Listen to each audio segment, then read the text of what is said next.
ಎಲ್ಲರಿಗೂ ನಮಸ್ಕಾರ. ನನ್ನೆಲ್ಲ ಆತ್ಮೀಯ ಪ್ರೀತಿಯ ಮುದ್ದು ವಿದ್ಯಾರ್ಥಿಗಳೇ, ಇಂದಿನ ತರಗತಿಗೆ ನಿಮ್ಮೆಲ್ಲರಿಗೂ ಸ್ವಾಗತ. ಇಂದು ನಾವು 6ನೇ ತರಗತಿಯ ಮತ್ತೊಂದು ಗದ್ಯ ಭಾಗವಾಗಿರುವಂತಹ ಸಿದ್ಧಾರೂಢರ ಜಾತ್ರೆ ಈ ಪಾಠದ ಸಾರಾಂಶವನ್ನ ಏನು ಹೇಳ್ತತಿ ಜಾತ್ರೆ ಬಗ್ಗೆ, ಸಿದ್ಧಾರೂಢರ ಪವಾಡವೇನು, ಅವರು ಜನಿಸಿದ ಸ್ಥಳ ಎಲ್ಲಿ, ಆಮೇಲೆ ಅವರ ಮಠದಲ್ಲಿರ್ತಕ್ಕಂಥ ಜಾತ್ರೆ ಯಾವ ರೀತಿಯಾಗಿ ನಡೀತೈತಿ, ಸುತ್ತಮುತ್ತ ಗ್ರಾಮೀಣ ಪ್ರದೇಶದಲ್ಲಿರ್ತಕ್ಕಂತಹ ಜನರು ಯಾವ ರೀತಿಯಾಗಿ ಅಜ್ಜನ ಜಾತ್ರೆಯನ್ನ ಮಾಡ್ತಾರ, ಅದರಲ್ಲಿ ಈ ಮಕ್ಕಳು ಯಾವ ರೀತಿಯಾಗಿ ಪ್ರಶ್ನೆ ಕೇಳುವುದರ ಮುಖಾಂತರ ಜಾತ್ರೆಯಲ್ಲಿ ಪಾಲ್ಗೊಳ್ತಾರ, ಹೀಗೆ ಗುರು ಮತ್ತು ವಿದ್ಯಾರ್ಥಿಗಳ ನಡುವೆ ನಡೆದಿರುವಂತಹ ಸಂಭಾಷಣೆಯನ್ನ, ಈ ಜಾತ್ರೆಯ ಸಾರಾಂಶವನ್ನ ಇಂದಿನ ವಿಡಿಯೋದಲ್ಲಿ ನಾವೆಲ್ಲ ಏನ್ ಮಾಡೋಣ ನೋಡ್ಕೊಂಡು ಬರೋಣ ಬನ್ನಿ. 6ನೇ ಗದ್ಯ ಭಾಗ 6ನೇ ತರಗತಿಯದು ಸಿದ್ಧಾರೂಢರ ಜಾತ್ರೆ ಸಮಿತಿ ರಚನೆಯಿಂದ ಆಗಿದ್ದು. ಪದಗಳ ಅರ್ಥವನ್ನು ನೋಡ್ಕೊಂಡು ಬರೋಣ ಬನ್ನಿ. ಐಹಿಕ ಪ್ರಾಪಂಚಿಕ ಸನ್ಯಾಸ ಅಂದ್ರೆ ಸಾಂಸಾರಿಕ ಬಂಧಗಳನ್ನ ಕಳಚಿಕೊಂಡ ಸ್ಥಿತಿ. ದೀಪಸ್ತಂಭ ಅಂದ್ರೆ ಸಮುದ್ರ ದಂಡೆಯಲ್ಲಿ ಕಟ್ಟಿದ ದೀಪ ಗೋಪುರ, ಇದು ಹಡಗುಗಳಿಗೆ ಸೂಚನೆ ಕೊಡಲು ಸಹಾಯಕಾರಿ. ಉತ್ತತ್ತಿ ವನ ಖರ್ಜೂರ. ಆವರ ಅಂದ್ರ ಆವರಣ. ತೇರು ಅಂದ್ರ ರಥ. ಜಮಾಯಿಸು ಅಂದ್ರೆ ಸೇರು. ಅರಿವೆ ಅಂದ್ರೆ ಬಟ್ಟೆ ವಸ್ತ್ರ ಅಂತ ಅರ್ಥ. ಪಾಠವನ್ನು ಪ್ರಾರಂಭಿಸೋಣ. ಪ್ರವೇಶದಲ್ಲಿ ಏನು ಹೇಳ್ತಾರ, ಭಾರತವು 106 ಮಠ ಮಾನ್ಯಗಳಿಂದ ತುಂಬಿರುವ ದೇಶ. ಇಲ್ಲಿ ಪ್ರತಿ ಧಾರ್ಮಿಕ ಸಂಸ್ಥೆಯು ತನ್ನ ಆಚರಣೆ, ಸಂಪ್ರದಾಯ, ಸಮಾಜ ಸೇವೆ ಇತ್ಯಾದಿ ಕೆಲಸಗಳಿಂದ ವಿಶಿಷ್ಟವಾಗಿ ನಿಲ್ಲುತ್ತದೆ. ಭಾರತವು ಜಾತ್ರೆಗಳ ನಾಡು ಕೂಡ ಹೌದು. ಜಾತ್ರೆ ಎಂದರೆ ಸಂಭ್ರಮ. ಇಡೀ ಸಮಾಜವು ಒಗ್ಗಟ್ಟಿನಿಂದ ಜೊತೆಯಾಗುವ, ಪರಸ್ಪರ ಸೌಹಾರ್ದ ಭಾವನೆಯನ್ನು ಗಟ್ಟಿಪಡಿಸಿಕೊಳ್ಳುವ ಕೆಲಸವು ಜಾತ್ರೆಯಿಂದ ಆಗುತ್ತದೆ. ಜಾತ್ರೆಗಳು ಸಮಾಜವನ್ನು ಒಗ್ಗೂಡಿಸುತ್ತವೆ, ನಮ್ಮ ಸಂಸ್ಕೃತಿಯ ಹಿರಿಮೆಯನ್ನು ಎತ್ತಿ ತೋರುತ್ತವೆ. 106 ಕಸಬುದಾರರಿಗೆ ಕೆಲಸ ನೀಡುತ್ತವೆ, ಅವರ ಹೊಟ್ಟೆ ಹೊರೆಯುತ್ತವೆ. ಚಿಕ್ಕ ಮಕ್ಕಳಿಗೆ ಜಾತ್ರೆಯ ಮೂಲಕ ಧರ್ಮ, ಸಂಸ್ಕೃತಿಗಳ, ಆಚರಣೆಗಳ ಮಹತ್ವದ ಪರಿಚಯ ಮತ್ತು ಅರಿವು ಮೂಡುತ್ತದೆ. ನೋಡ್ರಿ ಏನ್ ಹೇಳ್ತಾರಪ್ಪ ಇಲ್ಲಿ, ನಮ್ಮ ಭಾರತ ದೇಶ ಹಲವಾರು ಜಾತಿ, ಧರ್ಮ, ಪಂಥ ಎಲ್ಲವುಗಳಿಂದ ಕೂಡಿರುವಂತಹ ಒಂದು ಸುಂದರವಾದಂತಹ ದೇಶ. ಅದರ ಜೊತೆಗೆ ಹಲವಾರು ಮಠ ಮಾನ್ಯಗಳಿಂದ ಕೂಡಿರುವಂತಹ ಒಂದು ದೇಶ. ಪ್ರತಿಯೊಂದು ನಮ್ಮ ಭಾರತ ದೇಶದಲ್ಲಿರ್ತಕ್ಕಂತಹ ಪ್ರತಿಯೊಂದು ಧರ್ಮವು ತನ್ನದೇ ಆಗಿರುವಂತಹ ಧಾರ್ಮಿಕ ಸಂಸ್ಥೆಯನ್ನ ಒಳಗೊಂಡತಿ. ಅದರ ಪ್ರಕಾರ ಅದು ಆಚರಣೆಗಳನ್ನ ಮಾಡ್ತತಿ, ಸಂಪ್ರದಾಯಗಳನ್ನ ನಡೆಸ್ಕೊಂಡು ಬರ್ತತಿ, ಪದ್ಧತಿಗಳನ್ನ ಅನುಸರಿಸ್ತತಿ, ಸಮಾಜ ಸೇವೆಗಳನ್ನ ಮಾಡ್ತತಿ. ಹೀಗಾಗಿ ಎಲ್ಲ ದೇಶಗಳಿಂದ ವಿಭಿನ್ನವಾಗಿ ಕಾಣುವುದು ಯಾವಪ್ಪ ಅಂದ್ರೆ ನಮ್ಮ ಹೆಮ್ಮೆಯ ಭಾರತ ದೇಶ ಅಂತಾನೆ ಹೇಳ್ಬೋದು. ನಮ್ಮ ಭಾರತ ದೇಶ ಅಂತ ಜಾತ್ರೆಗಳಿಂದ ಕೂಡಿರುವಂತ ಒಂದು ನಾಡು. ಜಾತ್ರೆ ಅಂದ್ರೆ ಯಾರಿಗೆ ಸಂಭ್ರಮ ಇರಲ್ಲ ಹೇಳ್ರಿ, ಎಲ್ಲರಿಗೂ ಜಾತ್ರೆ ಅಂದ್ರೆ ಸಂಭ್ರಮ. ಯಾಕಂದ್ರೆ ಇಡೀ ಸಮಾಜ ಒಗ್ಗಟ್ಟಿನಿಂದ ಕೆಲಸವನ್ನ ಮಾಡುವಂತಹ ಒಂದು ಸುಂದರವಾಗಿರುವಂತಹ ಒಂದು ತಾಣ ಅಂತಾನೆ ಅಲ್ಲಿ ಹೇಳ್ಬೋದು. ಯಾಕಂದ್ರೆ ಎಲ್ಲರೂ ನಾವು ನಮ್ಮವರು, ಅಲ್ಲಿ ನಾನು ನನ್ನದು ಅನ್ನುವಂತಹ ಒಂದು ಭಾವನೆಯನ್ನ ಬಿಟ್ಟು ನಾವು ನಮ್ಮವರು ಅಂತ ಇಡೀ ಹಳ್ಳಿಗರಾಗಿರ್ಬೋದು, ಗ್ರಾಮೀಣ ಪ್ರದೇಶಗಳಾಗಿರ್ಬೋದು, ಅಥವಾ ಸಿಟಿ ಪ್ರದೇಶಗಳಲ್ಲಾಗಿರ್ಬೋದು, ಅಲ್ಲಿ ಏನ್ ಮಾಡ್ತಾರೆ, ಜಾತ್ರೆ ಅಂದ್ರೆ ಎಲ್ಲರೂ ಒಗ್ಗಟ್ಟಿನಿಂದ ಕೆಲಸವನ್ನು ಮಾಡ್ತಾರೆ. ಹೀಗಾಗಿ ಎಲ್ಲರೂ ಒಗ್ಗಟ್ಟಿನಲ್ಲಿ ಬಲವಿದೆ ಅನ್ನುವಂತಹ ಒಂದು ಆಧಾರದ ಮೇಲೆ ಕೆಲಸವನ್ನು ಮಾಡುವುದರಿಂದ ಏಕೈತಿ ನಮ್ಮ ಸಂಸ್ಕೃತಿಯನ್ನ ಹಿರಿಮೆ ಮತ್ತು ಗರಿಮೆಯನ್ನ ಎತ್ತಿ ತೋರಿಸ್ತಾವ. ಈ ಜಾತ್ರೆ ಮಾಡುವುದರಿಂದ ಕೇವಲ ಅದಷ್ಟೇ ಆಗುವುದಿಲ್ಲ, ಯಾಕಂದ್ರೆ ಅಲ್ಲಿ ಎಷ್ಟೋ ಜನಕ್ಕೆ ಊಟ ಇರಂಗಿಲ್ಲ. ಎಷ್ಟೋ ಬಡಬಗ್ಗರು ತಮ್ಮ ಕಸಬುದಾರರಿಗೆ ತಮ್ಮ ಮಾರಿ ಬಂದಿರುವಂತಹ ಹಣದಿಂದ ಏನ್ ಮಾಡ್ತಾರ, ಹೊಟ್ಟೆಯನ್ನು ತುಂಬಿಸ್ಕೊಳ್ತಾರ. ಅದಷ್ಟೇ ಅಲ್ಲ, ಚಿಕ್ಕ ಮಕ್ಕಳಿಗೆ ಜಾತಿ, ಧರ್ಮ, ಆಮೇಲೆ ಸಂಸ್ಕೃತಿ, ಆಚರಣೆಗಳ ಬಗ್ಗೆ ತಿಳಿಸ್ಕೊಡ್ಬೋದು. ಅದೇ ರೀತಿ ಸಿದ್ಧಾರೂಢರ ಜಾತ್ರೆ ಕೂಡ ಒಂದು ಹೌದು ಅಂತ ಹೇಳ್ತಾರ. ಬನ್ನಿ ಪಾಠವನ್ನು ಪ್ರಾರಂಭಿಸೋಣ.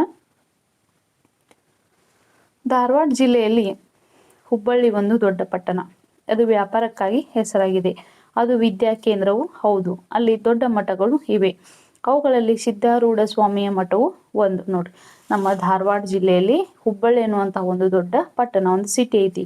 ಅದು ವ್ಯಾಪಾರಕ್ಕೆ ಹೆಸರಾಗೈತಿ. ವ್ಯಾಪಾರಕ್ಕೆ ಹೆಸರಲ್ಲಿ ಅಲ್ಲೇ ಇರುವುದ್ರು ಕೂಡ ಅದು ವಿದ್ಯಾ ಕೇಂದ್ರವು ಕೂಡ ಹೌದು. ವ್ಯಾಪಾರಕ್ಕಷ್ಟೇ ಅಲ್ಲ, ಅಲ್ಲಿ ಹಲವಾರು ಶಿಕ್ಷಣ ಸಂಸ್ಥೆಗಳು ಏನ್ ಮಾಡ್ಯಾವ, ತಲೆ ಎತ್ತಿದಾವ. ಆಮೇಲೆ ಅದ್ರ ಜೊತೆಗೆ ಹಲವಾರು ಮಠ ಮಂದಿರಗಳು ಕೂಡ ಅಲ್ಲಿ ಅದಾವ. ಅದರಲ್ಲಿ ಬಹುಮುಖ್ಯ ಅಂದ್ರೆ ಪ್ರಸಿದ್ಧವಾಗಿರುವಂತಹ ಒಂದು ಮಠ ಯಾವುದು, ಸಿದ್ಧಾರೂಢ ಸ್ವಾಮಿ ಮಠ ಕೂಡ ಒಂದು ಅಂತ ಹೇಳ್ತಾರ. ಪ್ರತಿ ವರ್ಷ ಶಿವರಾತ್ರಿಯ ದಿನ ಅಲ್ಲಿ ಜಾತ್ರೆ ಕೂಡುತ್ತದೆ. ಜಾತ್ರೆಯ ದಿನ ಎಲ್ಲಿ ನೋಡಿದರೂ ಜನರ ಗದ್ದಲವೇ ಗದ್ದಲ. ನೋಡಿ, ಪ್ರತಿ ವರ್ಷ ಶಿವರಾತ್ರಿ ದಿನ ಏನಾಗತ್ತಪ್ಪ ಅಂದ್ರೆ ಫೆಬ್ರವರಿ ತಿಂಗಳಲ್ಲಿ ಬರ್ತಕ್ಕಂಥ ಶಿವನ ಆರಾಧನೆ ಮಾಡುವಂತ ಒಂದು ಹಬ್ಬ ಅಂದ್ರೆ ಶಿವರಾತ್ರಿ ಅಂತ ಹೇಳ್ಬೋದು. ಈ ಶಿವರಾತ್ರಿ ದಿನ ಏನಾಗತಿ, ಸಿದ್ಧಾರೂಢಜ್ಜರ ಜಾತ್ರೆ ಪ್ರಾರಂಭವಾಗ್ತತಿ. ಅಲ್ಲಿ ಎಲ್ಲಿ ನೋಡಿದ್ರು ಗದ್ದಲವೇ, ಎಲ್ಲ ಜನರಿಂದ ತುಂಬಿರುವಂತಹ ಒಂದು ಗದ್ದಲ ಅಂತ ಹೇಳ್ತಾರ. ರೈಲು ನಿಲ್ದಾಣಗಳಲ್ಲಿ, ಬಸ್ ನಿಲ್ದಾಣದಲ್ಲಿ ಜನಸಾಗರ. ಎಲ್ಲೆಲ್ಲಿ ಇರ್ತೈತಪ್ಪ ಗದ್ದಲ ಅಂದ್ರೆ ರೈಲು ನಿಲ್ದಾಣಗಳಲ್ಲಿ, ಬಸ್ ನಿಲ್ದಾಣಗಳಲ್ಲಿ. ಅಂದ್ರೆ ಜನರು ಅಜ್ಜನ ಜಾತ್ರೆಗೆ ಹೋಗಿ ಬಂದು ಮಾಡ್ಲಿಕ್ಕೆ ಬರ್ತಕ್ಕಂತಹ ಒಂದು ತಾಣ ಅಂದ್ರೆ ಅಲ್ಲಿಂದ ಅಲ್ಲಿಗೆ ಅಲ್ಲಿಂದ ಅಲ್ಲಿ ಬರಕ ಅವ್ರಿಗೆ ಬರುವಂತಹ ಒಂದು ಪ್ಲೇಸ್. ಅಲ್ಲಿ ಜನಸಾಗರ ಕೂಡಿರ್ತೈತಿ. ಸುತ್ತಲಿನ ಹಳ್ಳಿಗಳಿಂದ ಮಾತ್ರವಲ್ಲ, ದೂರ ದೂರದ ಊರುಗಳಿಂದಲೂ ಸಿದ್ಧಾರೂಢ ಸ್ವಾಮಿಯ ಭಕ್ತರು ಒಂದು ಜಾತ್ರೆಗೆಂದು ಜಮಾಯಿಸೋರು. ನೋಡು, ಹಳ್ಳಿ ಜನರು ಅಷ್ಟೇ ಬರಂಗಿಲ್ಲ, ಇಲ್ಲಿಂದ ತುಂಬಾ ದೂರಗಳಿಂದ ಏನ್ ಮಾಡ್ತಾರ ಜನರು ಕೂಡ ಸಿದ್ಧಾರೂಢಜ್ಜರ ಜಾತ್ರೆಗಳನ್ನ ನೋಡ್ಲಿಕ್ಕೆ, ಜಾತ್ರೆಯನ್ನ ಮಾಡ್ಲಿಕ್ಕೆ ಏನ್ ಮಾಡ್ತಾರ ಜನರು ಬರ್ತಾರ. ನೋಡ್ರಿ, ಇಲ್ಲೊಂದು ಚಿತ್ರವನ್ನು ಕಾಣ್ತಾ ಇದೆ. ಇಲ್ಲಿ ಸಿದ್ಧಾರೂಢಜ್ಜರ ತೇರ್ ಐತಿ, ಎಷ್ಟೊಂದು ಜನ ಕೂಡಿರುವಂತಹ ಒಂದು ಚಿತ್ರ ಐತಿ. ಇದನ್ನ ನೋಡಿದ್ರೆ ನಮ್ಗೆ ಏನಿಸ್ತತಿ, ತುಂಬಾ ಪ್ರಸಿದ್ಧವಾಗಿರುವಂತಹ ಒಂದು ಜಾತ್ರೆ ಅಂತಾನೆ ಹೇಳ್ಬೋದು. ಅಜ್ಜನ ಮಹಿಮೆ ತುಂಬಾ ಪವಾಡದಿಂದ ಕೂಡಿರುವಂತ ಒಂದು ಅಜ್ಜನ ಮಹಿಮೆ ಐತೆ ಅಂತ ಹೇಳ್ಬೋದು. ನೆರೆಯೂರಾದ ಅದರ ಗುಂಜಿಯ ಶಾಲೆಯ ಮಕ್ಕಳು ಈ ಜಾತ್ರೆಯನ್ನು ನೋಡಲು ಹೊರಟರು. ನೋಡ್ರಿ, ಅದರ ನೆರೆ ಊರಾಗಿರ್ತಕ್ಕಂತಹ ಯಾವುದು ಅದರ ಗುಂಜಿ ಅನ್ನುವಂತಹ ಒಂದು ಊರು. ಆ ಊರಲ್ಲಿ ಒಂದು ಶಾಲೆ ಇತ್ತು. ಆ ಶಾಲೆಯ ಮಕ್ಕಳು ಏನ್ ಮಾಡ್ತಾರೆ, ಸಿದ್ಧಾರೂಢಜ್ಜನ ಜಾತ್ರೆಯನ್ನು ನೋಡ್ಲಿಕ್ಕೆ ಹೊರಟರು. ತಮಗೆ ಬೇಕಾದ ಸಾಮಾನುಗಳನ್ನು ತಮ್ಮ ಬ್ಯಾಗುಗಳಲ್ಲಿ ಹಾಕಿಕೊಂಡು ಸಜ್ಜಾದರು. ನೋಡಿ, ತಮಗಲ್ಲಿ ಜಾತ್ರೆಗೆ ಏನೇನ್ ಬೇಕನ್ನುವಂತಹ ಸಾಮಾನುಗಳನ್ನ ಅವರಿಗೆ ತೆಗೆದುಕೊಂಡು ಏನ್ ಮಾಡಿ ಬ್ಯಾಗ್ ಹಾಕೊಂಡು ಹೊರಟರು. ಸದಾನಂದನು 6ನೇ ತರಗತಿ ಹಿರೇಮನಿ. ಸದಾನಂದ 6ನೇ ತರಗತಿ ಅವನು ತನ್ನ ತರಗತಿಯ ಬಾಲಕರನ್ನು ಕರೆದುಕೊಂಡು ಜಾತ್ರೆಗೆ ನಡೆದ. ನೋಡಿ, ಸದಾನಂದ ಏನ್ ಮಾಡಿದ, ತನ್ನ ತರಗತಿಯಲ್ಲಿ ಇರ್ತಕ್ಕಂತಹ ಎಲ್ಲ ಹುಡುಗರನ್ನ ಹುಡುಗಿಯರನ್ನ ಕರೆದುಕೊಂಡು ಏನ್ ಮಾಡಿ ಜಾತ್ರೆಗೆ ಹೊರಟರು. ಗುರುಗಳು ಕೂಡ ಅವ್ರ ಜೊತೆ ಹೊರಟರು. ಗುರುಗಳು ಅವರನ್ನು ಹಿಂಬಾಲಿಸಿದರು. ದಾರಿಯುದ್ದಕ್ಕೂ ಹಾಡುತ್ತಾ ಅವರು ಶಿಸ್ತಿನಿಂದ ಸಾಗಿದ್ರು. ಅವ್ರು ಹೋಗ್ತಾ ಹೋಗ್ತಾ ದಾರಿಯುದ್ದಕ್ಕೆ ಏನ್ ಮಾಡಿದ್ರಪ್ಪ ಅಂದ್ರ ಹಾಡ್ತಾ ಅಂದ್ರ ಟೈಮ್ ಹೋಗ್ಬೇಕಲ್ಲ, ಅದಕ್ಕೆ ಶಿಸ್ತಿನಿಂದ ಹೋಗ್ತಾ ಇದ್ರು. ಆಗಾಗ ಹುಡುಗರು ಒಂದಿಲ್ಲೊಂದು ಪ್ರಶ್ನೆಯನ್ನು ಗುರುಗಳಲ್ಲಿ ಕೇಳುವುದು, ಆ ಪ್ರಶ್ನೆಗಳಿಗೆ ಗುರುಗಳು ಉತ್ತರಿಸುವುದು ನಡೆದಿತ್ತು. ನೋಡ್ರಿ, ಅವರು ದಾರಿಯುದ್ದಕ್ಕೂ ಹಾಡ್ ಮಾತ್ರನ ಹೇಳ್ತಾ ಇರಲಿಲ್ಲ, ಗುರುಗಳೊಂದಿಗೆ ಏನ್ ಮಾಡಿ ಕೆಲವೊಂದು ಪ್ರಶ್ನೆಗಳನ್ನ, ತಮಗೆ ಸಂದೇಹ ಇರ್ತಕ್ಕಂತಹ ಕೆಲವೊಂದು ಪ್ರಶ್ನೆಗಳನ್ನ, ತಮ್ಮ ಉತ್ತರ ಗೊತ್ತಿರತಕ್ಕಂತಹ ಕೆಲವೊಂದು ಪ್ರಶ್ನೆಗಳನ್ನ ಕೇಳ್ತಾ ಇದ್ರು. ಅದಕ್ಕೆ ಗುರುಗಳು ಏನ್ ಮಾಡ್ತಾ ಇದ್ರು, ಉತ್ತರವನ್ನ ನೀಡ್ತಾ ಇದ್ರು. ತರಗತಿಯ ಚೂಟಿ ಹುಡುಗ ರುಸ್ತಮ, ಗುರುಗಳೇ, ಈ ಸಿದ್ಧಾರೂಢ ಮಠದ ಇತಿಹಾಸವೇನು? ಇದು ಎಷ್ಟು ವರ್ಷಗಳಿಂದ ಇದೆ ಎಂದು ಕೇಳಿದ. ನೋಡ್ರಿ, ಆ ತರಗತಿಯಲ್ಲಿ 6ನೇ ತರಗತಿ ಎಲ್ಲ ಹುಡುಗರಲ್ಲಿ ಅತ್ಯಂತ ಕ್ಯೂಟ್ ಆಗಿರುವ ಅಂದ್ರೆ ಅತ್ಯಂತ ಏನ್ ಕರೀತಾರೆ, ಜಾಣ್ಮೆ ಅಂತ, ಚುರುಕುತನ ಅಂತ ಕರಿತೇವಲ್ಲ, ಹಂಗ ಚುರುಕುತನದಿಂದ ಕೂಡಿರುವಂತ ಹುಡುಗ ಯಾರಪ್ಪ, ರುಸ್ತುಮ್ ಅನ್ನುವಂತ ಹುಡುಗ ಗುರುಗಳನ್ನ ಏನ್ ಪ್ರಶ್ನೆ ಕೇಳ್ತಾನ, ಸಿದ್ಧಾರೂಢ ಮಠದ ಇತಿಹಾಸ ಏನು ಗುರುಗಳು, ಇದು ಎಷ್ಟು ವರ್ಷಗಳಿಂದ ಇದೈತಿ ಅಂತೆ ಪ್ರಶ್ನೆಯನ್ನ ಕೇಳ್ತಾನ. ಸಿದ್ಧಾರೂಢರು ಒಬ್ಬರು ಮಹಾನ್ ಸಂತರು. ಅವರು ಮೂಲತಃ ಬೀದರ್ ಜಿಲ್ಲೆ ಚಳಕಾಪುರ. ನೋಡ್ರಿ, ಗುರುಗಳು ಆ ಕೇಳಿರುವಂತಹ ಹುಡುಗನ ಪ್ರಶ್ನೆಗೆ ಏನ್ ಹೇಳ್ತಾರ, ಸಿದ್ಧಾರೂಢರು ಒಬ್ರು ಮಹಾನ್ ಸಂತರು. ಅವರು ಮೂಲತಃ ಎಲ್ಲಪ್ಪ, ಬೀದರ್ ಜಿಲ್ಲೆ ಚಳಕಾಪುರದವರು. 1836ರಲ್ಲಿ ಹುಟ್ಟಿದ್ರು. ಅವ್ರು ಯಾವಾಗ ಹುಟ್ತಾರಪ್ಪ ಅಂದ್ರೆ 1836ರಲ್ಲಿ ಹುಟ್ತಾರ. ಚಿಕ್ಕಂದಿನಲ್ಲಿ ಅವರಿಗೆ ಜೀವನದ ಐಕ ಸುಖಭೋಗಗಳಲ್ಲಿ ವಿರಕ್ತಿ ಬಂದು ಸನ್ಯಾಸವನ್ನು ಸ್ವೀಕಾರ ಮಾಡಿದ್ರು. ನೋಡ್ರಿ, ಅವ್ರು ಚಿಕ್ಕ ವಯಸ್ಸಿನಲ್ಲಿ ಏನ್ ಮಾಡಿದ್ರಪ್ಪ, ಅವ್ರಿಗೆ ಈ ಸಾಂಸಾರಿಕ ಜೀವನ ಬ್ಯಾಡ್ ಅಂತ ಅನಿಸ್ಬಿಡ್ತು. ಹೀಗಾಗಿ ಆ ಜೀವನದಿಂದ ಹೊರ ಬಂದು ಅವ್ರು ಏನ್ ಮಾಡಿದ್ರು, ಸನ್ಯಾಸತ್ವವನ್ನ ತ್ಯಜಿಸ್ತಾರ. ಮನೆ ಬಿಟ್ಟು ಲೋಕ ಸಂಚಾರಿ ಆದ್ರು. ಅವರು ಈಗ ಎಂತ ಮನೆ ಬಿಟ್ಟು ಲೋಕ ಸಂಚಾರಿ ಅಂದ್ರೆ ಅಲ್ಲಿಂದ ಇಲ್ಲಿ ಒಂದು ಊರಿಂದ ಒಂದು ಊರಿಗೆ ಹೋಗ್ತಾ ಇರುವುದು. ಹಾಗೆ ಊರಿಂದ ಊರಿಗೆ ಸಂಚರಿಸುತ್ತಿದ್ದ ಸ್ವಾಮಿಗಳು ತನ್ನ 41ನೆಯ ವಯಸ್ಸಿನಲ್ಲಿ ಹುಬ್ಬಳ್ಳಿಯಲ್ಲಿ ನೆಲೆ ನಿಂತರು. ನೋಡ್ರಿ, ಹೀಗೆ ಊರಿಂದ ಊರಿಗೆ ಸಂಚರಿಸ್ತಕ್ಕಂತಹ ಸಿದ್ಧಾರೂಢಜ್ಜರು ಏನ್ ಮಾಡ್ರು, ಹುಬ್ಬಳ್ಳಿಯಲ್ಲಿ ಕೊನೆಗೆ ಬಂದು ಎಲ್ಲಿ ನಿಂತರು, ಹುಬ್ಬಳ್ಳಿಯಲ್ಲಿ ನಿಂತರು. ಅವಾಗ ಅವ್ರಿಗೆ ವಯಸ್ಸು ಎಷ್ಟಾಗಿತ್ತು, ಕೇವಲ 41 ವಯಸ್ಸು ಮಾತ್ರ. ಇದನ್ನೇ ತನ್ನ ಕರ್ಮ ಭೂಮಿಯನ್ನಾಗಿ ಆರಿಸಿಕೊಂಡು, ಅಂದ್ರೆ ತಾವು ಇಲ್ಲೇ ನಾನು ಕೆಲಸ ಮಾಡ್ಕೊಂಡು ಇಲ್ಲೇ ಉಳಿತೀನಿ ಅಂತ ಅಲ್ಲೇ ಅವರು ಉಳಿದ್ಬಿಟ್ರು. ನಂಬಿ ಬಂದವರಿಗೆ ಅಭಯ ನೀಡಿದರು. ದೇವರ ಭಕ್ತಿಯಿಂದ ಸಕಲ ಕಷ್ಟಗಳು ದೂರವಾಗುತ್ತವೆ ಎಂಬ ಪ್ರೇರಣೆ ತುಂಬಿದರು.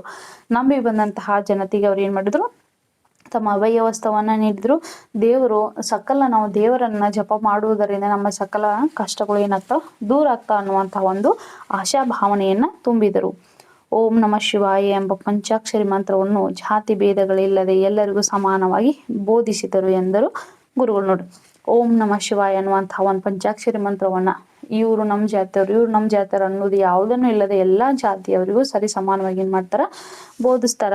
ನಂಬಿ ಬಂದಿರುವಂತಹ ಜನತೆಗೆ ಏನ್ ಮಾಡ್ತಾರ, ಕಷ್ಟಗಳು ದೂರ ಆಗ್ತಾವ. ಶಿವನ ಜಪನ ಮಾಡುವುದರಿಂದ ನಮ್ಮ ಕಷ್ಟಗಳು ತನ್ನಿಂದ ತಾನೇ ದೂರ ಆಗ್ತಾ ಅನ್ನುವಂತ ಒಂದು ಅಭಯ ವಸ್ತುವನ್ನ ನೀಡ್ತಾರಂತೆ ಗುರುಗಳು. ಆ ರುಸ್ತುಂ ಕೇರುವಂತಹ ಪ್ರಶ್ನೆಗೆ ಉತ್ತರವನ್ನ ನೀಡ್ತಾರ. ಗುರುಗಳೇ, ಮಠ ಎಂದರೇನು, ಅದು ಏನು ಕೆಲಸ ಮಾಡುತ್ತದೆ ಎಂದು ಪ್ರಶ್ನಿಸಿದಳು ಹಸೀನಾ. ನೋಡ್ರಿ, ಆ ರುಸ್ತುಂ ಕೇಳಿರುವ ಪ್ರಶ್ನೆಗೆ ಅದೇ ರೀತಿಯಾಗಿ ಹಸೀನಾ ಏನ್ ಮಾಡ್ತಾಳಪ್ಪ, ಅವಳು ಕೂಡ ಒಂದು ಪ್ರಶ್ನೆಯನ್ನ ಕೇಳ್ತಾಳ. ಏನು, ಗುರುಗಳೇ ಮಠ ಅಂದ್ರೇನು, ಅದು ಏನ್ ಕೆಲಸ ಮಾಡ್ತತಿ ಅನ್ನುವಂತ ಒಂದು ಪ್ರಶ್ನೆಯನ್ನ ಕೇಳ್ತಾಳ. ಹಸೀನಾ, ಮಠ ಎಂಬುದು ಹಿಂದೂ ಧರ್ಮದಲ್ಲಿರುವ ಒಂದು ಸಾಮಾಜಿಕ ವ್ಯವಸ್ಥೆ. ನೋಡ್ರಿ, ಹಸೀನಾ ಕೇಳಿರುವಂತಹ ಪ್ರಶ್ನೆ ಗುರುಗಳು ಏನ್ ಮಾಡ್ತಾರ, ಉತ್ತರವನ್ನ ನೀಡ್ತಾರ. ಹಿಂದೂ ಧರ್ಮದಲ್ಲಿರ್ತಕ್ಕಂತಹ ಇದು ಒಂದು ಸಾಮಾಜಿಕ ವ್ಯವಸ್ಥೆ. ಸಮಾಜದ ಮಂದಿಗೆ ಕಷ್ಟ ಕಾಲದಲ್ಲಿ ಒಂದು ಭರವಸೆ ಬೇಕಾಗುತ್ತದೆ. ತಮ್ಮ ಗೊಂದಲಗಳಿಗೆ ಪರಿಹಾರ ಕೊಡುವ ಒಬ್ಬರು ಹಿರಿಯ ವ್ಯಕ್ತಿ ಬೇಕಾಗುತ್ತಾರೆ.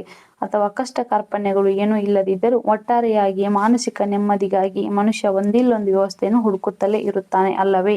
ನೋಡ್ರಿ, ನಮ್ಮ ಹಿಂದೂ ಧರ್ಮದಲ್ಲಿ ಇರ್ತಕ್ಕಂಥ ಒಂದು ಸಾಮಾಜಿಕ ವ್ಯವಸ್ಥೆ, ಸಮಾಜದ ಮಂದಿ ಕಷ್ಟ ಕಾಲದಲ್ಲಿ ಒಂದು ಭರವಸೆಯನ್ನ, ಆಶಾಕಿರಣ ನೀಡುವಂತಹ ಒಂದು ಸಂಸ್ಥೆ ಬೇಕಾಗಿರ್ತತಿ. ತಮ್ಮ ಗೊಂದಲಗಳಿಗೆ ಪರಿಹಾರವನ್ನ ನೀಡುವಂತಹ ಅಲ್ಲೊಬ್ರು ಹಿರಿಯ ವ್ಯಕ್ತಿ ಬೇಕಾಗ್ತಾರ. ಒಂದ್ ವೇಳೆ ಆ ಮನುಷ್ಯನಿಗೆ ಅಲ್ಲಿ ಕಷ್ಟಗಳು ಇರದೇ ಇದ್ರೂ ಕೂಡ ಆತನ ಮಾನಸಿಕ ನೆಮ್ಮದಿಗಾಗಿ ಅಂತ ಒಂದು ವ್ಯವಸ್ಥೆಯನ್ನು ಹುಡುಕ್ತಾ ಇರ್ತಾನ ಅಂತ ಹೇಳ್ತಾರ. ಜನರಿಗೆ ಅಂಥದ್ದೊಂದು ಭದ್ರತೆ, ಭರವಸೆ ಮೂಡಿಸುವ ಕೆಲಸ ಮಾಡುವುದೇ ಮಠಗಳು. ಅಂತಹ ಸಂದರ್ಭದಲ್ಲಿ ಜನರಿಗೆ ಭದ್ರತೆಯನ್ನ, ನಿಮಗೆ ಎಲ್ಲೂ ಜಾಗ ಇರದೆ ಇದ್ರೂ ಕೂಡ ಇಲ್ಲಿ ಉಳಿಬಹುದು ಅನ್ನುವಂತಹ ಒಂದು ಭದ್ರತೆಯನ್ನ ಮತ್ತು ಭರವಸೆ, ನಿಮ್ಮ ಜೀವನದಲ್ಲಿ ಮುಂದೊಂದಿನ ಒಳ್ಳೆಯ ದಿನ ಬಂದೇ ಬರುತ್ತದೆ, ಇಂದಿರುವಂತಹ ಕಷ್ಟ ನಾಳೆ ಇರುವುದಿಲ್ಲ ಅಂತ ಹೇಳಿ ಭರವಸೆ ನೀಡುವಂತಹ ಒಂದು ಕೆಲಸವನ್ನು ಮಾಡುವುದು ಯಾವುದು, ಮಠಗಳು. ಸಮಾಜದಲ್ಲಿರುವ ಮಠಗಳೆಲ್ಲವೂ ಒಂದಿಲ್ಲೊಂದು ರೀತಿಯಲ್ಲಿ ಸಮಾಜಮುಖಿ ಕೆಲಸವನ್ನೇ ಮಾಡುತ್ತವೆ. ನೋಡಿ, ಸಮಾಜದಲ್ಲಿ ಎಷ್ಟೊಂದು ಮಠಗಳಿದ್ರು ಕೂಡ ಅವು ಒಂದಿಲ್ಲ ಒಂದು ರೀತಿಯಲ್ಲಿ ಏನ್ ಮಾಡ್ತಾವ, ತಮ್ಮ ಕೆಲಸಗಳನ್ನ ಮಾಡ್ತಾನೆ ಇರ್ತಾವ. ಸಮಾಜಕ್ಕೆ ಅನುಕೂಲವಾಗುವಂತಹ ಕೆಲಸವನ್ನ ಕೊಡ್ತಾನೆ ಇರ್ತಾವ ಅಂತ ಹೇಳ್ತಾರ. ಅವು ಬಡಬಗ್ಗರಿಗೆ ಧನ ಸಹಾಯವನ್ನು ಮಾಡಬಹುದು. ನೋಡ್ರಿ, ಯಾವ ರೀತಿ ಸಹಾಯವನ್ನು ಮಾಡಬಹುದಪ್ಪ ಮಠ ಮಂದಿರಗಳಂತಂದ್ರ, ಬಡಬಗ್ಗರಿಗೆ ಹಣದ ರೂಪವನ್ನು ಸಹಾಯವನ್ನ ಮಾಡಬಹುದು. ವಿದ್ಯಾರ್ಥಿಗಳಿಗೆ ಊಟ ವಸತಿ ನೀಡಬಹುದು. ಬಡ ವಿದ್ಯಾರ್ಥಿಗಳಿಗೆ ಏನ್ ಮಾಡ್ಬೋದು, ಫ್ರೀ ಆಗಿ ಅಂತಂದ್ರ ಊಟ ವಸತಿಯನ್ನ ಕೊಡಬಹುದು.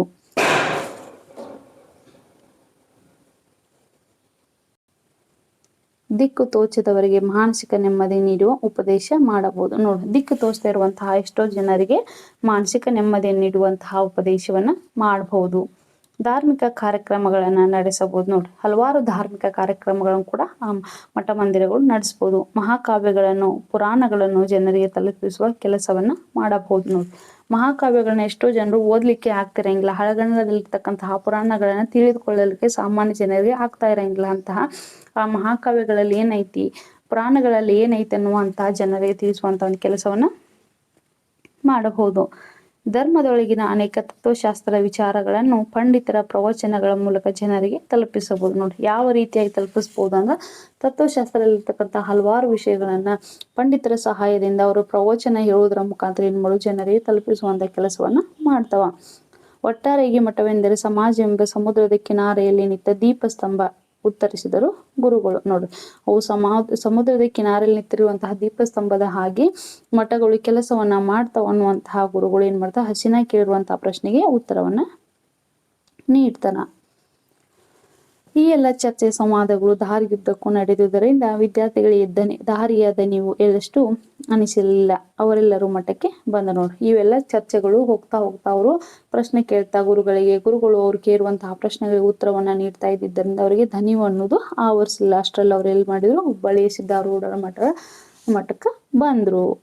ಅದರಲ್ಲಿ ಸದಾನಂದ ಏನ್ ಕೇಳ್ತಾನ, ಗುರುಗಳೇ, ಮಠದ ಪಠಶಾಲೆಯಲ್ಲಿ ಬಹಳ ಜನರು ಸೇರಿದ್ದಾರೆ, ಅವರು ಭಜನೆ ಮಾಡುತ್ತಾ ಇದ್ದಾರೆ, ನಾವು ಒಳಗೆ ಹೋಗೋಣ. ನೋಡು, ಗುರುಗಳಿಗೆ ಏನ್ ಹೇಳ್ತಾರ, ಗುರುಗಳಲ್ಲಿ ಮಠದ ಪಠಶಾಲೆಯನ್ನು ಆವರಣ ಐತಲ್ಲ, ಅಲ್ಲಿ ಬಹಳ ಜನ ಸೇರಿದ್ದಾರೆ, ನಾವು ಭಜನೆ ಮಾಡ್ತಾ ಇದಾರೆ, ನಾವು ಕೂಡ ಅಲ್ಲಿ ಒಳಗೆ ಹೋಗೋಣ ಬನ್ನಿ ಅಂತ ಕೇಳ್ತಾನ ಗುರುಗಳು ಏನ್ ಹೇಳ್ತಾರ, ಬಾಲಕರೇ, ಎಲ್ಲಿ ನೋಡಿದ್ರು ಭಜನೆ ನಡೆದಿದೆ.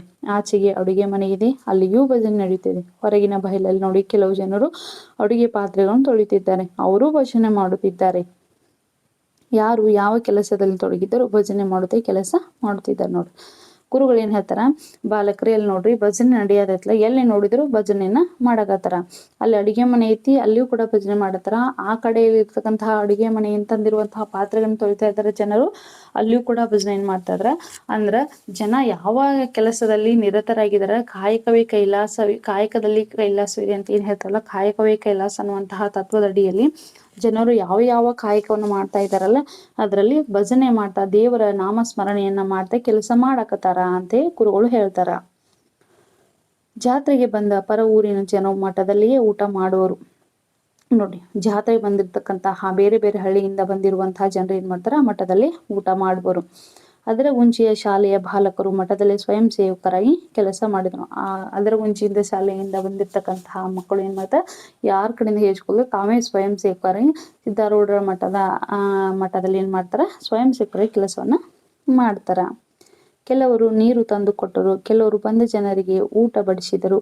ಬಳಿಕ ಮಠದಲ್ಲಿ ಊಟ ಮಾಡಿದರು. ತುಸು ಹೊತ್ತು ಮಠದ ಆವಾರದಲ್ಲಿಯೇ ವಿಶ್ರಮಿಸಿದರು. ನೋಡಿ, ಕೆಲವ್ರು ಏನ್ ಮಾಡ್ತಾರ, ಊಟ ಮಾಡೋರಿಗೆ ನೀರನ್ನ ತಂದು ಕೊಡ್ತಾರ. ಇನ್ ಕೆಲವೊಂದಷ್ಟು ಜನರಿಗೆ ಬಂದಿರುವಂತಹ ಜನರಿಗೆ ಊಟವನ್ನು ಬಡಿಸ್ತಾರ. ಹೀಗಾಗಿ ಅಲ್ಲಿ ತಾವು ಕೂಡ ಕೊನೆಗೆ ಏನ್ ಮಾಡ್ತಾರ, ಊಟವನ್ನು ಮಾಡಿ ಅಲ್ಲಿ ಮಠದ ಆವರಣದಲ್ಲಿ ಏನ್ ಮಾಡ್ತಾರಪ್ಪ ಅಂದ್ರೆ ವಿಶ್ರಾಂತಿನ ತೆಗೆದುಕೊಳ್ತಾರ. ಸ್ವಲ್ಪ ಹೊತ್ತು ಮಠದ ಮುಂದೆ ಒಂದು ದೊಡ್ಡ ಮಂಟಪವನ್ನು ಹಾಕಿದರು. ನೋಡ್ರಿ, ಆ ಮಠದ ಮುಂದೆ ಏನು ದೊಡ್ಡ ಮಂಟಪವನ್ನ ಹಾಕಿದ್ರು. ಅದು ತಳಿರು ತೋರಣಗಳಿಂದ ಅದನ್ನು ಸಿಂಗರಿಸುತ್ತಿದ್ರು. ಆ ಮಠದ ಮುಂದೆ ಇರ್ತಕ್ಕಂತಹ ಮಂಟಪವನ್ನು ಹೆಂಗ್ ಶೃಂಗಾರ ಮಾಡ್ತಾ ಇದ್ರಪ್ಪ ಅಂದ್ರೆ ತಳಿರು ತೋರಣಗಳಿಂದ ಸಿಂಗರಿಸ್ತಾ ಇದ್ರು. ಮಂಟಪದ ಮುಂದೆ ಬಣ್ಣ ಬಣ್ಣದ ಅರಿವೆ ಸುತ್ತಿ ಪತಾಕೆಗಳನ್ನು ಹಚ್ಚಿ ಸಿಂಗರಿಸಿದ ದೊಡ್ಡ ತೇರು ನಿಂತಿತ್ತು. ನೋಡ್ರಿ, ಮಠದ ಮುಂದೆ ಬಣ್ಣ ಬಣ್ಣದ ಅರಿವಿಗಳಿಂದ ಅಂದ್ರೆ ಬಟ್ಟೆಯಿಂದ ಸುತ್ತಿ ಪತಾಕೆಗಳನ್ನ ಹಚ್ಚಿ ಏನ್ ಮಾಡ್ತಾ ಇದ್ರು, ಒಂದು ದೊಡ್ಡ ತೇರ ನಿಂತಿತ್ತು. ಶೃಂಗಾರ ಮಾಡಿರುವಂತಹ ತೇರು ನಿಂತಿತ್ತು. 4 ಗಂಟೆಗೆ ಜನರೆಲ್ಲ ತೇರು ನೋಡಲು ಸೇರಿದ್ರು. ನೋಡ್ರಿ, ಅಷ್ಟರೊಳಗ 4 ಗಂಟೆ ಇತ್ತು. ಅಲ್ಲಿ ಜನರಲ್ಲಿ ಏನ್ ಮಾಡಿದ್ರು, ತೇರ ನೋಡ್ಲಿಕ್ಕೆ ಸೇರಿದರು. ಕೆಲವರು ಗುಂಪು ಗುಂಪಾಗಿ ಅಲ್ಲಲ್ಲಿ ನಿಂತರು. ಕೆಲವರು ತೇರಿನ ಹಗ್ಗ ಹಿಡಿದು ಅವರ ಸಮೀಪ ನಿಂತರು. ಎಲ್ಲರೂ ಹರ ಹರ ಮಹಾದೇವ್ ಎಂದು ಭಕ್ತಿಯಿಂದ ಕೂಗುತ್ತಾ ತೇರನ್ನು ಎಳೆಯತೊಡಗಿದರು. ನೋಡ್ರಿ, ಗುಂಪು ಗುಂಪಾಗಿ ಕೆಲವರು ಅಲ್ಲಿ ನಿಂತರು, ಇನ್ನು ಗುಂಪು ಗುಂಪಾಗಿ ಕೆಲವರು ತೇರಿನ ಹಗ್ಗವನ್ನ ಹಿಡ್ಕೊಂಡು ಹರ ಹರ ಮಹಾದೇವ್ ಅನ್ನುವಂತಹ ಒಂದು ಘೋಷೆಯನ್ನು ಹಾಕ್ತಾ ತೇರನ್ನ ಎಳೆಯತೊಡಗಿದರು. ಸದಾನಂದ, ಅಗೋ ನೋಡಿ, ತೇರು ಮುಂದೆ ಸಾಗುತ್ತಿದೆ. ತೇರಿಗೆ ಬಣ್ಣ ಬಣ್ಣದ ಪತಾಕೆಗಳಿವೆ, ಗಾಳಿಯ ಉಪಟಪಟ ಹಾರುತ್ತಿವೆ. ನೋಡಿ, ಸದಾನಂದ ಹೇಳ್ತಾನ, ಅಲ್ಲಿ ನೋಡ್ರಿ ಎಲ್ರು ತೇರು ಮುಂದೆ ಹೋಗ್ತಾ ಜನರು ತೇರನ್ನ ಎಳೆಯಕತ್ತಾರ. ಅದು ಮುಂದೆ ಹೋಗಾಕತ್ತೈತಿ. ಬಣ್ಣ ಬಣ್ಣದ ಪತಾಕೆಗಳಿಂದ ಕೂಡಿರುವಂತಹ ತೇರಾಗೈತಿ. ಅವು ಹೆಂಗ್ ಹಾರಾಕತ್ತಾವ, ಗಾಳಿ ಪಟ ಹಾರ್ದಂಗ ಹಾರ್ಲಿಕ್ಕತ್ತಾವ ಅಂತ ಹೇಳ್ತಾನ. ಹನುಮ, ತೇರಿನ ಕಳಸ ನೋಡಿ, ಅದು ಹೇಗೆ ಲಕ್ಕ ಲಕ್ಕ ಹೊಳೆಯುತ್ತಿದೆ. ಹನುಮ ನಾವ್ ಏನ್ ಹೇಳ್ತಾನ, ತೇರಿನ ಕಳಸ ನೋಡ್ರಿ ಅದು ಹೆಂಗ ಹೊಳೆಯತೈತಿ. ಶಂಕರ, ಇದೇನು ತೇರಿನ ಮೇಲೆ ಜನರು ಉತ್ತತ್ತಿಗಳನ್ನು ಎಸೆಯುತ್ತಿದ್ದಾರೆ. ಇದೇನು ತೇರಿನ ಮೇಲೆ ಜನರು ಒಣ ಖರ್ಜೂರವನ್ನ ಎಸೆಯಕತ್ತಾರ ಅಂತ ಹೇಳ್ತಾನ. ಬರಮ, ಅದೋ ನೋಡು ಬಾಳೆಹಣ್ಣುಗಳನ್ನು ಎಸೆಯುತ್ತಿದ್ದಾರ. ನೋಡ್ರಿ, ಜನ ಒಣ ಖರ್ಜೂರಗಳನ್ನ ಅಷ್ಟೇ ಎಸೆಯುವುದು ಅಷ್ಟೇ ಅಲ್ಲದು ಕೂಡ ಬಾಳೆಹಣ್ಣುಗಳನ್ನು ಕೂಡ ಎಸೆಯಕತ್ತಾರ ಅಂತ ಹೇಳ್ತಾರ. ಅದರ ಗುಂಜಿ ಶಾಲೆಯ ಬಾಲಕರು ತೇರಿನ ಹಗ್ಗ ಹಿಡಿದು ಸ್ವಲ್ಪ ದೂರ ತೇರನ್ನು ಎಳೆದ್ರು. ನೋಡ್ರಿ, ಅವರು ಕೂಡ ಸ್ವಯಂ ಸೇವಕರ ಕೆಲಸ ಮಾಡಿದಷ್ಟೇ ಅಲ್ಲದೆ ಅವರು ಸ್ವಯಂ ಸೇವಕರ ಮತ್ತೇನ್ ಮಾಡಾರ, ತೇರಿನ ಹಗ್ಗವನ್ನು ಹಿಡಿದುಕೊಂಡು ಸ್ವಲ್ಪ ದೂರ ತೇರನ್ನ ಎಳಿತಾರ. ಬಳಿಕ ಭಜನೆ ಮಾಡುತ್ತಿರುವ ಜನರನ್ನು ದಾಟಿ ಅವರು ಜಾತ್ರೆ ನೋಡಲು ಹೋದ್ರು. ಬಳಿಕ ಅಲ್ಲೇನ ದೇವರ ನಾಮಸ್ಮರಣೆ ಮಾಡ್ತಾ ಕೆಲಸ ಮಾಡ್ತಾ ಇದ್ದಂತ ಜನರ ದಾಟಿ ಏನ್ ಮಾಡಿದ್ರು, ಜಾತ್ರೆ ನೋಡ್ಲಿಕ್ಕೆ ಹೋದ್ರು. ಎಲ್ಲಿ ನೋಡಿದ್ರಲ್ಲಿ ಅಂಗಡಿಗಳ ಸಾಲು. ಅಲ್ಲಿ ಜಾತ್ರೆಯಲ್ಲಿ ಹೋಗಿದಾರಂದ್ರೆ ಅಲ್ಲಿ ಏನಾಗಿದ್ದು, ಬಣ್ಣ ಬಣ್ಣದ ಅಂಗಡಿಗಳನ್ನ ಇಡಲಾಗಿತ್ತು. ಬಾಳೆಹಣ್ಣು ತೆಂಗಿನಕಾಯಿಗಳ ಅಂಗಡಿಗಳಿಗಂತೂ ಎಣಿಕೆ ಇಲ್ಲ. ಅಲ್ಲಿ ಯಾವ್ಯಾವ ಅಂಗಡಿಗಳಿದ್ದು, ಬಾಳೆಹಣ್ಣು ಮತ್ತು ತೆಂಗಿನಕಾಯಿಗಳ ಅಂಗಡಿಗಳು ಎಣಿಸಲಾರದಷ್ಟು ಇದ್ದವು. ಬಳೆಗಳ ಅಂಗಡಿಗಳಲ್ಲಿ ಹೆಣ್ಣು ಮಕ್ಕಳು ಕಿಕ್ಕಿರಿದು ಸೇರಿದವು. ಬಳೆಗಳ ಅಂಗಡಿಗಳಲ್ಲಿ ಏನ್ ಮಾಡಿದ್ರು, ಹೆಣ್ಮಕ್ಳು ಬಳೆಗಳನ್ನ ಇಟ್ಕೊಳ್ಳಿಕ್ಕೆ ಏನ್ ಮಾಡಿದ್ರು, ಸಿಕ್ಕಾಪಟ್ಟೆ ಸೇರಿದ್ರು. ಮಿಠಾಯಿಗಳನ್ನು ಕೊಳ್ಳಲು ಜನರು ಗುಂಪು ಗುಂಪಾಗಿ ನಿಂತಿದ್ರು. ನೋಡ್ರಿ, ಜಾತ್ರೆ ಬಂದಿದಾರ ಅಂದ್ರೆ ಮಿಠಾಯಿಗಳನ್ನ ಮನೆಗೆ ತೆಗೆದುಕೊಂಡು ಹೋಗ್ಬೇಕಲ್ವಾ, ಆ ಪ್ರಸಾದ ಅಂತ ಒಯ್ತಾರ. ಹೀಗಾಗಿ ಜನರು ಅಲ್ಲಿ ಎಲ್ಲಿ ಏನ್ ಮಾಡಿದ್ರು, ಮಿಠಾಯಿಗಳ ಅಂಗಡಿ ಮುಂದೆ ಗುಂಪು ಗುಂಪಾಗಿ ನಿಂತಿದ್ರು. ಆ ಶಾಲೆಯ ಮಕ್ಕಳು ಮಿಠಾಯಿಗಳನ್ನ ಕೊಂಡುಕೊಂಡರು. ನೋಡಿ, ಶಾಲೆಯ ಮಕ್ಕಳು ಕೂಡ ಏನ್ ಮಾಡಿದ್ರು, ಪ್ರಸಾದವನ್ನ ತೆಗೆದುಕೊಂಡು ಹೋಗ್ಬೇಕು, ತಮ್ಮ ಮನೆಗೆ ಕೊಡಬೇಕು ಅನ್ನುವಂಥ ಕಾರಣದಿಂದ ತಾವು ಕೂಡ ಮಿಠಾಯಿಗಳನ್ನ ಕೊಂಡುಕೊಂಡ್ರು. ಮುಂದೆ ತೊಟ್ಟಿಲ, ಜೀಕ ಹಾಗೂ ಕುದುರೆ, ಆನೆ, ಒಂಟೆ ಮೊದಲಾದವುಗಳಿಂದ ಕೂಡಿದ ತಿರುಗು ಯಂತ್ರಗಳು ಕಾಣಿಸ್ತವು. ಅಲ್ಲಿ ಏನಾಗಿತ್ತಪ್ಪ ಅಂದ್ರೆ ಕುದುರೆ, ಆನೆ, ಒಂಟೆ ಇವುಗಳಿಂದ ಕೂಡಿರುವಂತಹ ತಿರುಗು ಯಂತ್ರಗಳು, ಯಾಂತ್ರಿಕ ಯಂತ್ರಗಳು ಕಾಣಿಸಿದವು. ಆ ಹುಡುಗರು ಬಹಳ ಹುರುಪಿನಿಂದ ಆ ತಿರುಗು ಯಂತ್ರಗಳಲ್ಲಿ ಕುಳಿತು ಆಟವಾಡಿದ್ರು. ನೋಡಿ, ಹುಡುಗರು ಏನ್ ಮಾಡಿದ್ರಪ್ಪ ಅಂದ್ರೆ ಮಿಠಾಯಿಗಳನ್ನೆಲ್ಲ ಕೊಂಡ್ಕೊಂಡು ಮುಂದೆ ಕಾಣ್ತಿರುವಂತಹ ತಿರುಗು ಯಂತ್ರಗಳಲ್ಲಿ ಆಟವನ್ನ ಆಡಿದ್ರು. ಆಮೇಲೆ ಅವರೆಲ್ಲರೂ ಸಮೀಪದ ಮರದ ಕೆಳಗೆ ತುಸು ಹೊತ್ತು ಕುಳಿತರು. ಸಮೀಪದ ಮಾದಕೆರೆಗೆ ಏನ್ ಮಾಡ್ರಪ್ಪ ಅಂದ್ರೆ ಸ್ವಲ್ಪ ಹೊತ್ತು ವಿಶ್ರಾಂತಿನ ತೆಗೆದುಕೊಂಡ್ರು. ಸದಾನಂದ ಎಲ್ಲರಿಗೂ ಮಿಠಾಯಿ ಹಂಚಿದನು. ನೋಡ್ತಾ ತೆಗೆದುಕೊಂಡ್ರು ಅಂತ ಮಿಠಾಯಿಯನ್ನು ಸದಾನಂದ ಎಲ್ಲರಿಗೂ ಕೊಟ್ಟ. ಸಿದ್ಧಾರೂಢರ ಮಹಿಮೆ ಎಂಥದ್ದು? ದೇಶದ ಸ್ವಾತಂತ್ರ್ಯ ಹೋರಾಟ ಸಮಯದಲ್ಲಿ ಸಕ್ರಿಯವಾಗಿದ್ದ ಮಠವಿದು. ನೋಡಿ, ಸಿದ್ಧಾರೂಢರ ಮಹಿಮೆ ಎಂತಪ್ಪ ಅಂದ್ರೆ ದೇಶದ ಹೋರಾಟ ಮಾಡುವಂತಹ ಸಂದರ್ಭದಲ್ಲಿ, ಸ್ವಾತಂತ್ರ್ಯಕ್ಕಾಗಿ ಹೋರಾಟ ಮಾಡುವ ಸಂದರ್ಭದಲ್ಲಿ ಹಲವಾರು ಜನರಿಗೆ ಆಶ್ರಯ ನೀಡುವಂತಹ ಒಂದು ಸಕ್ರಿಯವಾಗಿರುವಂತಹ ಒಂದು ಮಠ. ಗಾಂಧೀಜಿ ತಿಲಕರಂತ ರಾಷ್ಟ್ರ ನಾಯಕರು ಸ್ಫೂರ್ತಿ ಕೊಟ್ಟ ಮಠ ಇದು. ನೋಡ್ರಿ, ಮಹಾತ್ಮ ಗಾಂಧೀಜಿ ಮತ್ತು ಬಾಲ್ ಗಂಗಾಧರ್ ತಿಲಕರಂತಹ ರಾಷ್ಟ್ರ ನಾಯಕರು ಸ್ಫೂರ್ತಿ ಕೊಟ್ಟಂತಹ ಒಂದು ಮಠ. ಎನ್ನುತ್ತಾ ಗುರುಗಳು ಮಠದ ಪ್ರಸಾದವನ್ನು ಕಣ್ಣೆ ಎತ್ತಿಕೊಂಡರು. ನೋಡ್ರಿ, ಅವರಿಗೆ ಅದನ್ನ ಹೇಳ್ತಾ ಅವ್ರು ತೆಗೆದುಕೊಂಡುವಂತಹ ಪ್ರಸಾದವನ್ನ, ಅಜ್ಜನ ಪ್ರಸಾದವನ್ನ ಏನ್ ಮಾಡಿ ತಮ್ಮ ಕಣ್ಣಿಗೆ ಎತ್ತಿಕೊಂಡು ತೆಗೆದುಕೊತಾರ. ಸಿದ್ಧಾರೂಢರ ಅಂಗಾರ ದೇಶಕ್ಕೆಲ್ಲ ಬಂಗಾರ, ಸಿದ್ಧಾರೂಢರ ಜೋಳಿಗೆ ನಾಡಿಗೆಲ್ಲ ಹೋಳಿಗೆ ಮುಂತಾದ ಜಯಘೋಷಗಳು ಜನಸ್ತೋಮದಿಂದ ಕೇಳಿ ಬರ್ತಾ ಇದ್ವು. ನೋಡ್ರಿ, ಅಲ್ಲಿ ಸಿದ್ಧಾರೂಢರ ಪ್ರಸಾದನ ತೆಗೆದುಕೊಂಡು ಗುರುಗಳು ಅಲ್ಲಿ ಜನ ಏನಕ್ಕೆ ಹೋಗ್ತಾ ಇದ್ರಪ್ಪ ಅಂದ್ರೆ ಅಜ್ಜರಿಗೆ ಸಿದ್ಧಾರೂಢರ ಅಂಗಾರ ದೇಶಕ್ಕೆಲ್ಲ ಬಂಗಾರ, ಸಿದ್ಧಾರೂಢರ ಜೋಳಿಗೆ ನಾಡಿಗೆಲ್ಲ ಹೋಳಿಗೆ ಅನ್ನುವಂತಹ ಘೋಷಣೆ ಕೂಗಿ ಬರ್ತಾ ಇದ್ವು. ಅಷ್ಟರಲ್ಲಿ ಸಂಜೆ ಆಯ್ತು, ಮಕ್ಕಳು ಅದರ ಗುಂಜಿಗೆ ಹಿಂದಿರುಗಿ. ನೋಡ್ರಿ, ಅಷ್ಟೊಗ ಸಂಜೆ ಆಯ್ತು, ಮಕ್ಕಳು ಏನ್ ಮಾಡಿರಪ್ಪ ಅಂದ್ರೆ ತಾವು ಬಂದಿರುವಂತ ತಮ್ಮ ಊರಿಗೆ ಮತ್ತು ಮರಳಿ ವಾಪಸ್ಸು ಹೋದರು. ಮಕ್ಕಳೇ, ಸಿದ್ಧಾರೂಢರ ಜಾತ್ರೆ ಎನ್ನುವಂತಹ ಪಾಠದ ಸಾರಾಂಶವನ್ನ ಮತ್ತು ಅದರ ಗುಂಜಿ ಶಾಲೆಯ ಮಕ್ಕಳು ಯಾವ ರೀತಿಯಾಗಿ ಸಿದ್ಧಾರೂಢರ ಅಜ್ಜರ ಮಹಿಮೆಯನ್ನ ತಿಳಿದುಕೊಂಡ್ರು, ಅವ್ರ ಪವಾಡಗಳನ್ನ ತಿಳಿದುಕೊಂಡ್ರು, ಅವರ ಹುಟ್ಟೂರು, ಅವರ ಯಾವ ರೀತಿಯಾಗಿ ಕಾಯಕವನ್ನ ಮಾಡ್ತಾ ಇದ್ವು, ಅಲ್ಲಿ ಜನ ಯಾವ ರೀತಿಯಾಗಿ ಕಾಯಕವನ್ನ ಮಾಡ್ತಾ ಇದ್ರು ಎಂಬುದ್ರ ಬಗ್ಗೆ ನಾವೇನ್ ಮಾಡಿದೀವಿ ಇಂದಿನ ತರಗತಿಯಲ್ಲಿ ನೋಡಿದೀವಿ. ಮುಂದಿನ ತರಗತಿಯಲ್ಲಿ ನಾವೇನ್ ಮಾಡೋಣ, ಸಿದ್ಧಾರೂಢರ ಜಾತ್ರೆ ಎಂಬ ಪಾಠದ ಪ್ರಶ್ನೋತ್ತರಗಳನ್ನ ಚರ್ಚೆ ಮಾಡೋಣ. ಎಲ್ಲರಿಗೂ ನಮಸ್ಕಾರ.